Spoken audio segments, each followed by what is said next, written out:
ketika kita sudah kenal itu semua, ya toh, sudah kenal itu semua, kan bahasanya kayak ngono lho. Wong aku wis kenal presiden, iki kenal aku. Lah sampean kok menteri kok sampean apa meneh bupati apa meneh komo apa mau meneh komo apa kelas sing cilik-cilik camat apa iki. Lah sampean wong aku iki kenalane presiden. Presiden iku tunduk mbak aku apa meneh sampean enggak tunduk.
Bismillahirrahmanirrahim. Assalamualaikum warahmatullahi wabarakatuh.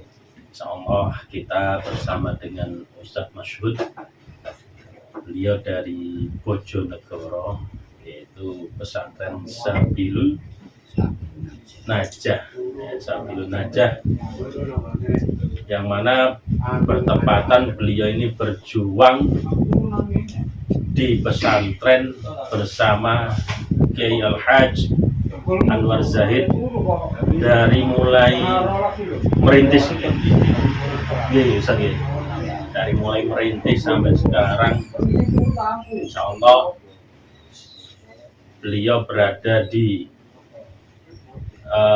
tempat kami dengan memenuhi undangan, tidak lain yaitu untuk kita akan kupas tuntas tentang syihir, ya, dan juga bisa jadi tentang hal-hal yang gaib, karena beliau ini ahlinya ahli punya pengalaman yang begitu luar biasa. Kira-kira Ustadz Masyhud ya, ini antum ini belajar mulai sejak kapan ini? Atau memang sudah ada turun-temurun dari leluhur ini? Gimana Ustaz? Ya kalau saya itu, menurut saya pribadi, saya itu tidak pernah belajar ya.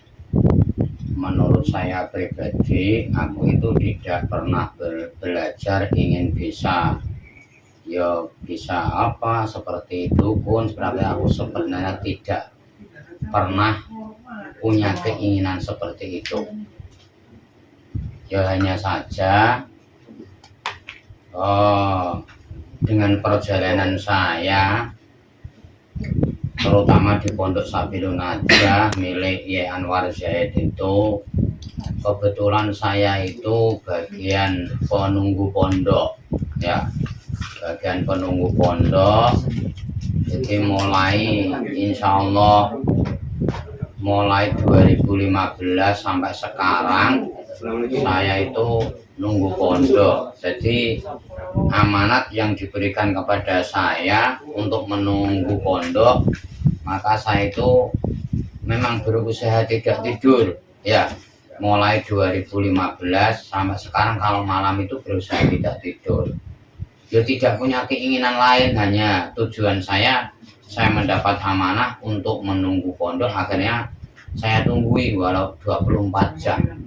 Nah, terutama kalau malam itu aku nggak tidur karena ya nunggu pondok.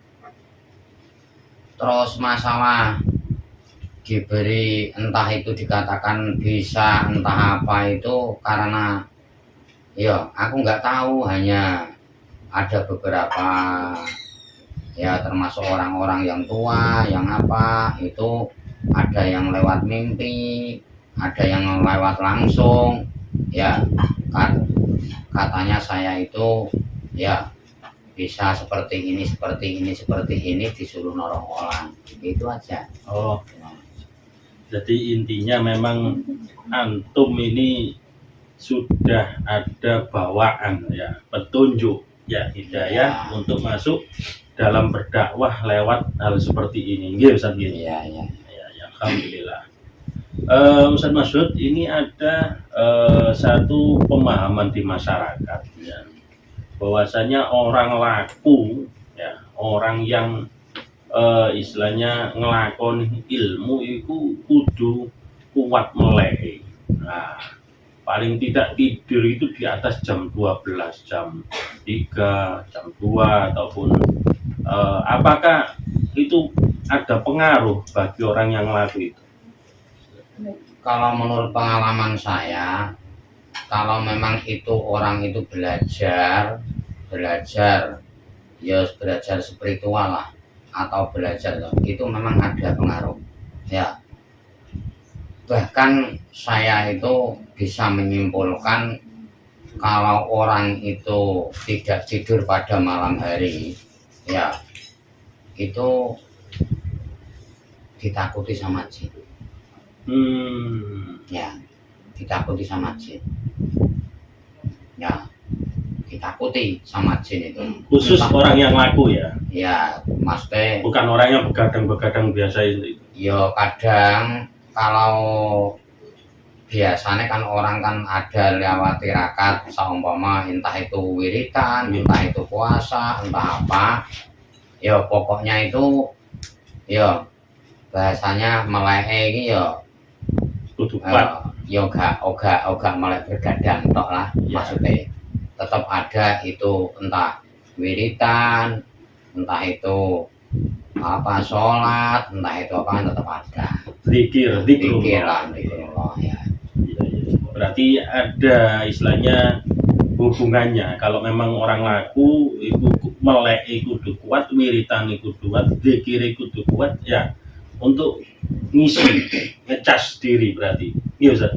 Kalau memang itu lewat belajar atau lewat ritual ya, seperti itu. Masalahnya kan juga ada, memang orang itu bawaan dari asli ya, bawaan asli. Memang dia tidak merasa tirakat, tidak merasa apapun ya, zikir, tidak merasa apapun, dia itu bawaan. Entah itu kebanyakan itu keturunan, itu juga bisa ya, tapi itu tidak banyak. Itu ada, yaitu keturunan langsung, tapi ya enggak banyak. Tetapi itu yang lebih bahasanya itu lebih apa ya bahasanya, lebih baik itu. Lebih baik. Bahkan cara ilmu spiritual itu lebih kuat. Karena kalau orang melakukan wiritan, puasa, apapun itu kan ditaker, keberhasilan itu kan diukur segi seberapa tirakatnya, seberapa zikirnya, seperti itu. Tetapi kalau orang itu memang bawaan, itu tidak bisa ditaker. Memang cetakannya memang cetakannya seperti itu. Dan ini yang lebih menarik lagi Ustaz. Jadi kadang kita ini ketika bertemu ataupun orang yang memang seorang pasien kesurupan ya, terus ngomel-ngomel Ustaz ya. Itu kadang orang yang awam itu dia baca ayat kursi, baca Al-Ikhlas, Al-Falaq, An-Nas, itu tidak bisa keluar. Itu apa karena memang ayatnya yang salah atau memang ayat itu bisa menentukan keluar tidaknya jin atau bagaimana Ustaz? Tidak, menurut saya, pengalaman saya dan menurut saya, doa itu hanya alat untuk bahasanya, untuk doa itu sekedar untuk bahasanya apa ya, ikhtiar Iya, Usaha aja. hanya sekedar usaha Ah. aja. Sebenarnya doa itu lain yang baca, lain power ya. Oh, Lain baca, lain power. lainnya membaca ayat, lihat orangnya Lihat juga. orangnya yang lihat. Contoh, kalau saya itu, saya juga berani, sangat berani. Ya, seumpama ada orang ingin tahu atau saya sangat berani. Ya, kalau saya itu nggak pernah baca apa-apa. Saya itu bahasa saya itu Bismillahirrahmanirrahim, Fatihah, ayat kursi, dan adzan itu aja. Ya. Jadi masalah doa itu tergantung yang membaca. Masalah bacaan ya. Bukan Ayat benar dan salahnya membaca, tidak. Siapa yang membaca? Siapa yang membaca itu yang paling akan pengaruh. ada power yang kuat ya. Untuk sehingga jin terasa panas ataupun di tubuhnya sudah tidak kerasan atau betah itu ya. Ya. Jadi tidak, walaupun dia hafal Quran, belum tentu dia bisa menjadi mengeluarkan jin yang ada di tubuhnya. Bahkan ada orang hafal Quran itu kemasukan jin itu juga ada. Ada juga, Ustaz? Ada. Ya. Aku punya teman, ya loh. Yeah. Punya teman yang memang itu usahanya kan berusaha nolong orang itu kemasukan jin, itu hafal Quran, bahkan fasih orangnya itu. Ketika diobati jin itu masuk pada tubuhnya. Ya. Pada tubuhnya. Karena ada di situ itu jenisnya jin itu kan macam-macam. Ya. Ada jin Islam, ada jin kafir di situ. Ya. Kalau memang jin Islam itu ketika dibacakan Quran nyaman dia. Nyaman. Nah, karena sama-sama sama tubuhnya ya. Penghafal Quran sama-sama karena dia juga bisa ngaji. Dia jin itu seperti manusia. Ya. Bahkan saya punya banyak murid dari jin itu banyak sekali. Ya, banyak sekali. Jadi ketika dia itu memang Islam, ketika itu dibacakan ayat-ayat apa nyaman dia. Nyaman karena di tubuh nyaman, sama-sama. Wong dia setiap hari juga baca Quran, setiap hari juga zikir, seperti itu. Tapi juga ada, baik itu manusia, baik itu jin, itu juga ada kelemahan. Yang paling penting itu tahu kelemahannya. Mana loh? Di dalam Al-Quran pun itu ada kelemahannya. Mana? Jadi kesimpulannya itu masalah bacaan Al-Quran atau ayat apapun itu berpengaruh pada jin, itu tinggal yang membaca. Siapa yang membaca? Oke. Ini luar biasa saudaraku yang dirahmati oleh Allah. Pengalaman beliau ini dalam menangani pasien ini, bisa jadi beliau tidak banyak membaca ayat-ayat yang untuk ayat-ayat ru'yah ya, karena sebetulnya ya jiwa ataupun power seorang ru'yah sendiri itulah yang bisa memberikan hantaman yang keras kepada seorang pasien agar jin itu terasa panas dan lain sebagainya gitu ya. Iya. Untuk tadi antum menjelaskan tentang kelemahan-kelemahan itu, kira-kira titik-titik lemah jin di tubuh manusia itu di mana saja? Kalau pengalaman saya, entah pengalaman orang lain, ya toh. Kalau pengalaman saya deteksi pertama, kalau mendeteksi walaupun tahu orang itu kejinan, tapi untuk mendeteksi lebih jelasnya itu biasanya saya itu memakai adzan. Ya toh, memakai adzan. Contohnya umpama saya ini contoh, ya. Gimana kalau adzan? Kalau adzan ya langsung telinga yang kanan saya adzan nih. Ya, sampai 7 kali. Adzan 7 kali sampai selesai, ulangi lagi. Iya, 7 kali. Kalau menurut saya adzan 7 kali itu seumpama di tubuh seseorang itu ada jin atau ada santet, pasti akan reaksi. Oke. Itu menurut pengalaman saya, entah kalau pengalaman orang lain nggak tahu. Karena kenapa kok di bagian telinga? Karena ini salah satu tempat jin itu bertempat tinggal di tubuh manusia, itu di telinga. Iya Ustaz ya. Jadi di telinga ini diadzani ya. Diadzan kanan. Ya. Itu sudah mesti reaksi ya. Reaksi. Selama itu pengalaman saya itu pasti reaksi. Walaupun itu kena guna-guna, santet ataupun memang ketempelan atau apapun itu bisa paling mendasar di adzan itu ya. Itu pun tergantung, jin itu juga tingkat-tingkat ya. Ya. Jin itu juga tingkat-tingkat. Jadi seperti manusia, ya seperti manusia juga bertingkat-tingkat, baik itu dalam urusan spiritual atau kepandaian itu bertingkat-tingkat. Ya toh. Kalau memang itu hanya biasa-biasa, aku nggak pernah berdoa. Ya toh. Saya hanya siapa namanya, tangan saya tempelkan seperti ini toh. Ya. Seperti ini. Di belakang. Di belakang, Oke. terutama di sini. Di mana itu? Terutama di punggung sini, di sini. Tempel semua ini ya. Tempel ini toh sini. Ya. Terus? Itu pasti nanti sudah akan reaksi sendiri. Hmm. Kok seumpama saya seperti ini kok aku tahu di tubuhnya ada tapi tidak mau reaksi, maka baru saya adzan. Seperti itu. Kalau seperti ini sudah, ya. Ini kita membaca apa? Aku nggak pernah membaca apa-apa, ya toh. Mungkin aku hanya siapa namanya, ya toh. Langsung aku, kalau tujuan saya kan nggak tujuan apa-apa. Siapa namanya langsung saya kirim Fatihah itu aja. Oke. Seperti itu aja. Ya, bahkan beberapa ya entah pasien yang datang ke saya itu enggak saya sentuh pun, ya kalau memang itu ada jinnya di hadapan saya sampai 10 menit pasti akan reaksi. Karena powernya seorang peruqyah tadi ya. Ya entah itu karena apa aku nggak paham, ya toh.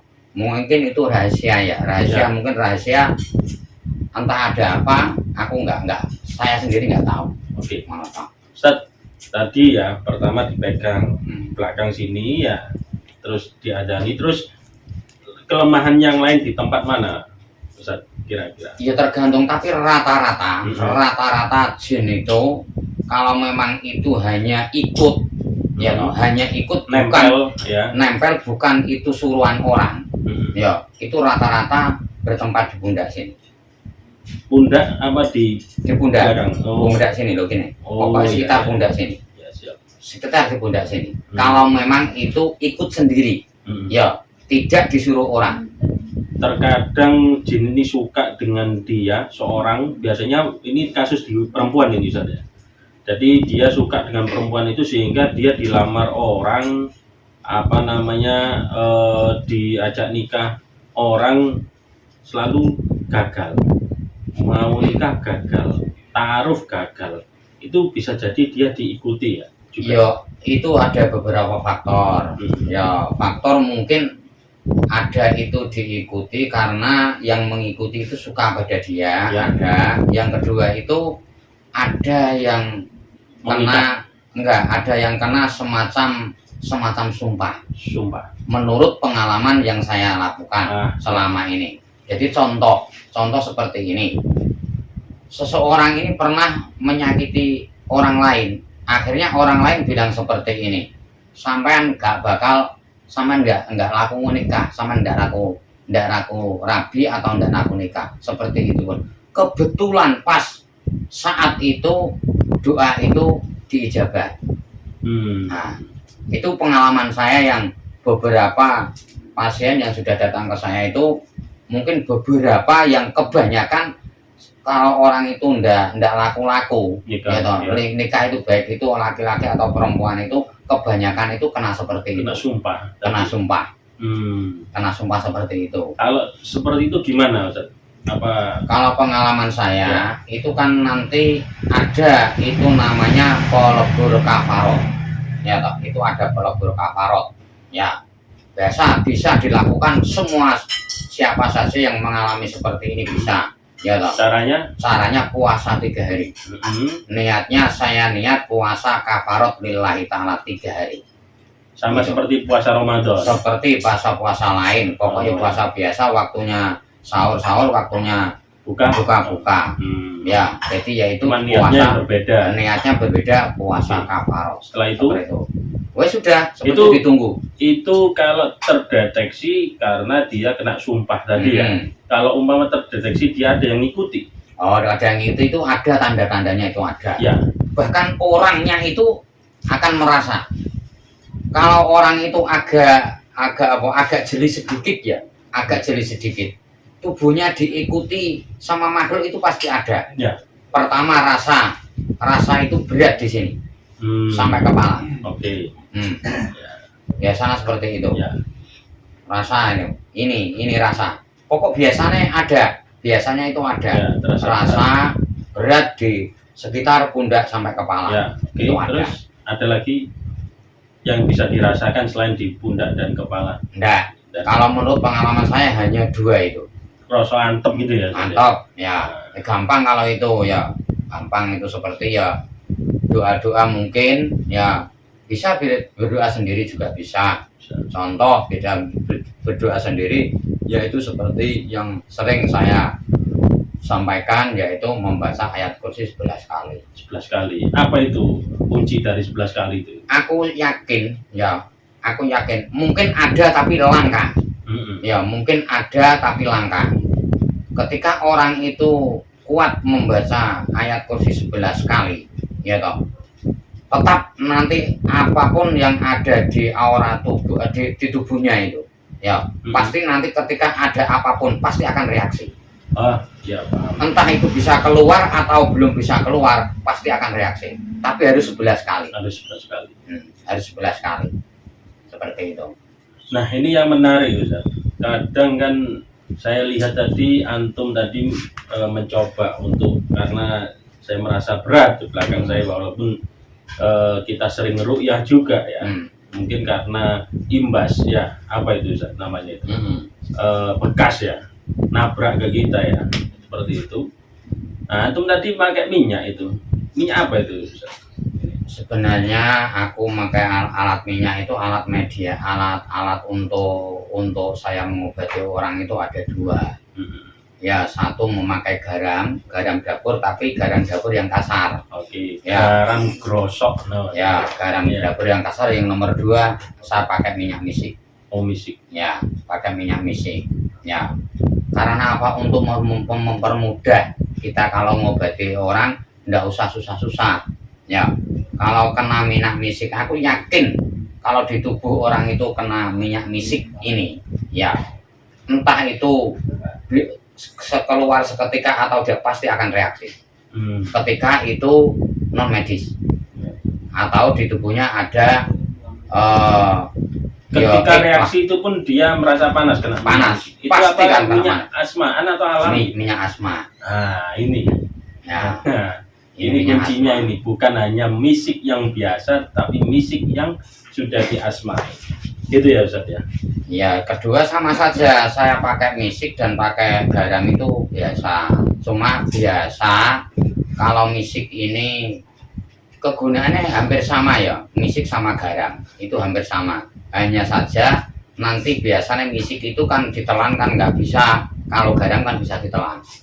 Ya mungkin kalau ada di dalam tubuh seperti semacam santet, semacam apa itu, nanti kalau dikasih garam itu kan bisa keluar.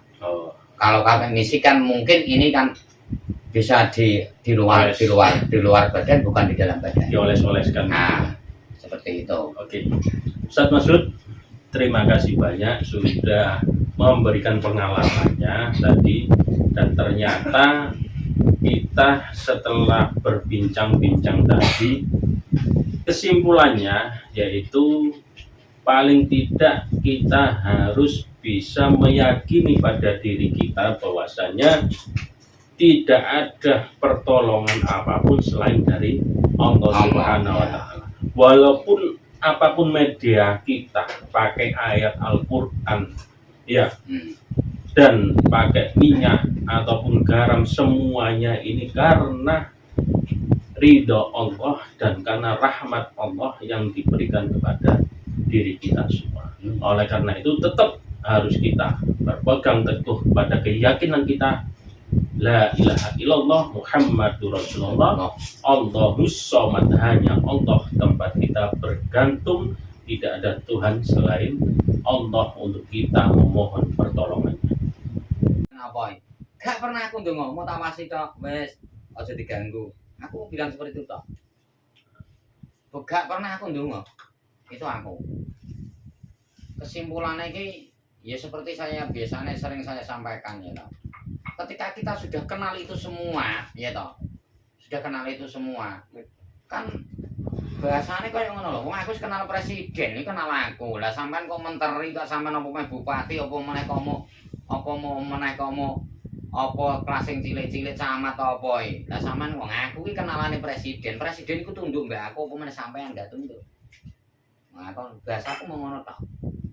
Bahasa niku rojo izin wis tak cekel nah kok awakmu sing timbre-timbre macem-macem nggih ya. Ngoten lho. Bahkan seumpama aku berani kok di situ. Ngono. Aku berani, bukan aku monggo ngono. Aku bukan dari apa sing tak unekno bukan teko cerita, aku mbek YouTube mbek apa gak patek ngrungokno, gak tau ora. Apa sing tak alami ya kuwi sing tak critakno. Nah aku durung ngarani basa iki. Nate mboten sampean iki tarung ambek dukun, tarung ambek jini sing Bolak-balik ora terima pisan. Nah, Tapi aku punya rumus. Sampai nantang aku mati. Itu rumus saya. Sampai nantang aku mati. Itu rumusku. Tapi ya itu harus berjalannya sampai 1 kali, 2 kali, sampai 3 kali. iki yang seru ini. Ya. Mohon nantang aku mati. Matekno iki nggae opo niki nyata iki. Kalau orang nyantet, saya itu wong nyantet kan tujuannya kan iki engko ya toh. Mergo dhek tak lerekno kan gak gelem. Nggih. Ya toh. Nek aku mau tak balikno toh. Ya. Aku yo muni ngono toh. Sampeyan mbok terasa mati. Aku ngono toh bahasa saya. Ya. Entah nanti yang berangkat siapa ndak tahu aku. Pokok ada yang berangkat. Ngono toh. Jadi untuk mediasinya atau apapun tidak pakai itu ya. Nek masalah aku tarung ambek apa mbek sapa aku sering banget ora kono. Cuma mungkin aku wektu ngono kuwi ya, mungkin wektu ngono kuwi mungkin kebetulan ora di napa mboten di syuting. Ya toh. Monggo aku kelem di syuting wektu iku. Ya sak pirang-pirang syutinganku mesti sak pirang-pirang. Wong setiap hari aku nangani pasien. Ya, terutama pasien saya itu wong kesantet, wong kejinan, wong stres, terutama itu. Ya. Terutama itu. Sing luwih apik malih nggih ya. Seorang pasien ini sudah lama kenanya kurang lebih 5 tahun ataupun sudah setahun lebih lah ke atas ya kenanya. Kira-kira bisa nggak dengan sekali saja diproses atau butuh proses yang Tergantung. berkali-kali? Itu tergantung nanti. Kekuatannya tadi ya. Ya, tergantung seperti ini. Tingkatannya. Enggak, seperti ini. Kalau memang itu jenisnya kan macam-macam ya. Jenis santet itu kan macam-macam. Ada disuruh membunuh, ada disuruh melukai, ada menyakiti tok, ada. Dan ada sistem nyamuk ini. Pokoknya sampean mlebu awake tok. Entah itu beberapa tahun enggak apa-apa. Pokok sampean ganggu awake tok. Tapi dia tidak menyakiti. Ya, maksudnya tidak melukai fisik. Ya, maka itu seketika bisa dicabut. Kalau seperti itu. Tapi ada yang lambat laun tambah loro. Ada sistem santet itu seperti ini. Ya. Pokoknya yang pengalaman saya yang saya tangani. Ojo dipateni, pokoknya rusak alat kelamine tok. Ada seperti itu. Ojo dipateni, rusakan jantungnya. Ojo dipateni, rusakan ginjele. Ya, ojo dipateni, rusakan akale ben stres. Itu juga ada. Seperti itu. Alamat ini kuwi. Ya, karena saya tahu itu karena saya ketika orang kena seperti itu, ketika saya pegang seperti ini kan jinnya kan bisa diajak komunikasi. Ya, dia langsung bilang sendiri, aku nang orang bupati aku mau dikongkon seperti ini harus seperti itu. Mana?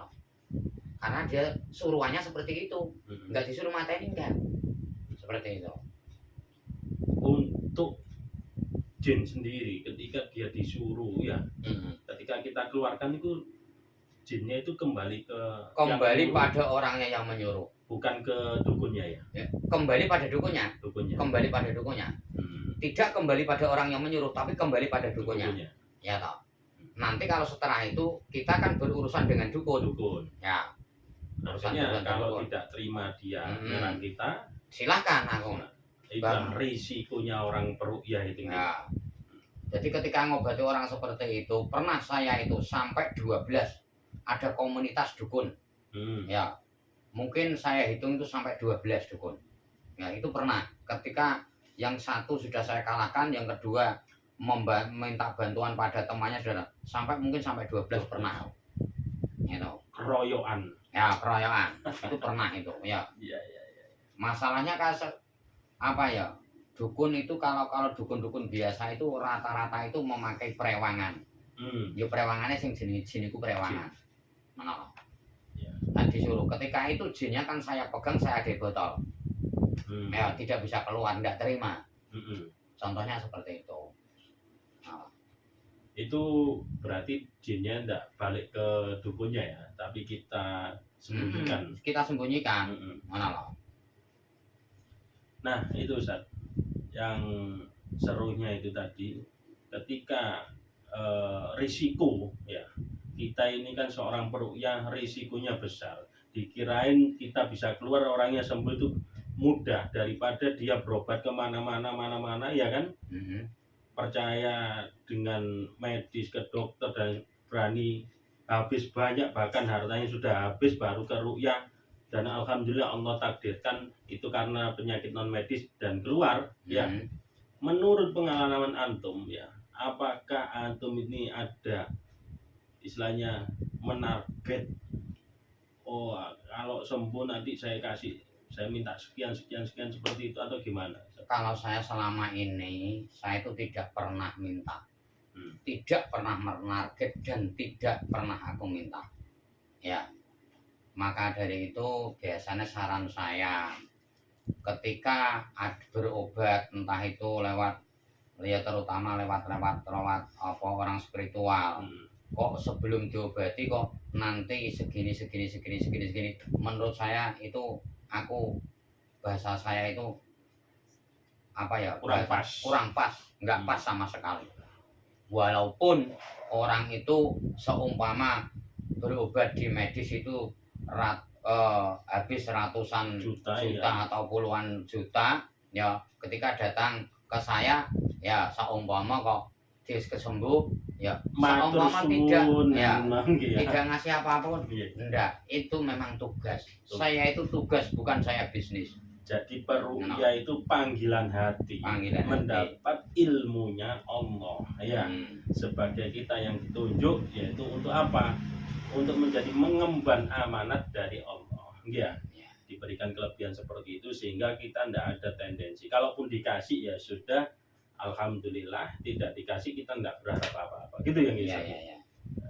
Tapi terkadang ini Ustaz, ya gimana kita sendiri kadang ada nggak dampak, bukan kita yang kena tapi keluarga kita, kita, anak kita, atau itu dampak dari kita melakukan ruqyah kepada pasien tadi. Itu sudah resiko bagi orang peruqyah atau orang ngobati orang, itu sudah resiko. Maka dari itu ya toh, itu bisa menjadi pesan, bisa menjadi apa ya, lebih orang itu lebih hati-hati ya. Karena ya kalau memang itu orang itu sudah memang itu amanat dari Yang Maha Kuasa, ya aku yakin semua itu pasti aman. Baik itu dari keluarga atau dari keluarga lah.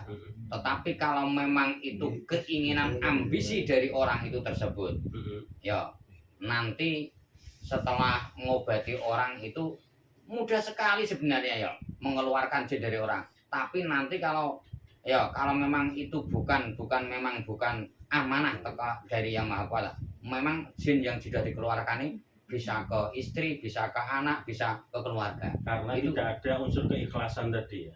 Ya mungkin itu karena apa? Karena keinginan nafsu saja dia itu. Tendensinya. Ya. Ada sesuatu di balik kita meruqyah. Orang bisa jadi akhirnya nemper keluarga gitu ya. Nah, kebetulan kalau saya itu enggak ada sekeluarga saya itu yang ingin menjadi dukun atau enggak ada. Tapi semua itu punya bidang masing-masing. Ya, saya dapat amanah ya nolong orang seperti ini, istri saya juga dapat amanah sendiri, ya juga orang spiritual semua. Bahkan anak saya pun yang masih sekolah itu juga punya bidang sendiri-sendiri. Semua itu tahu masalah makhluk-makhluk halus itu, semua itu tahu. Tapi cuma hanya bidangnya sendiri-sendiri dan caranya juga sendiri-sendiri. Aku tidak pernah belajari istri saya, tidak pernah belajari anak saya, ya. Tapi semua itu bisa sendiri-sendiri sesuai dengan bidangnya masing-masing. Spesialisnya itu sendiri-sendiri. Seperti itu. Berarti intinya bisa jadi ilmu seperti ini bisa turun temurun pada anak kita nantinya. Ya, saja. Ketika orang tua ataupun mbah-mbah kita dulu itu pernah melakukan hal seperti ini spiritual, bisa jadi cucunya atau anak-anak kita bisa nanti turun menurun ke ada darah yang mengalir di dalam keturunan kita. Gitu ya Ustaz. Ya mungkin seperti itu ya. Tapi ya sebenarnya kalau dicari dari nasab saya, baik itu dari istri atau dari saya sendiri, ya tahu itu memang itu orang-orang dulunya itu orang-orang yang apa ya, soro tirakate atau rialatnya itu riantuhnya itu kuat-kuat. Bahkan mbah saya itu ya toh, kalau tirakat itu dikubur ya sampai 45 hari tanpa makan, tanpa sampai 45 hari. Itu mbah saya. Nah, itu yang dari mbah. Mungkin dari istri saya itu mungkin ada keturunan, termasuk nasab-nasabnya itu ya sampai nanti diurut-urut bisa nasab sampai orang spiritual juga. Ya, nasab-nasabnya para kiai, para wong alim. Nah, bahkan kalau anak saya itu spesialisnya itu dengan benda antik. Tapi alhamdulillah anak saya itu tidak suka. Setiap berjalan di mana saya mengambil di sini ada benda apa di sini, tidak usah tirakat, tidak usah apa, langsung diambil keluar sendiri. Bahkan beberapa kali itu anak saya itu dapat itu datang sendiri.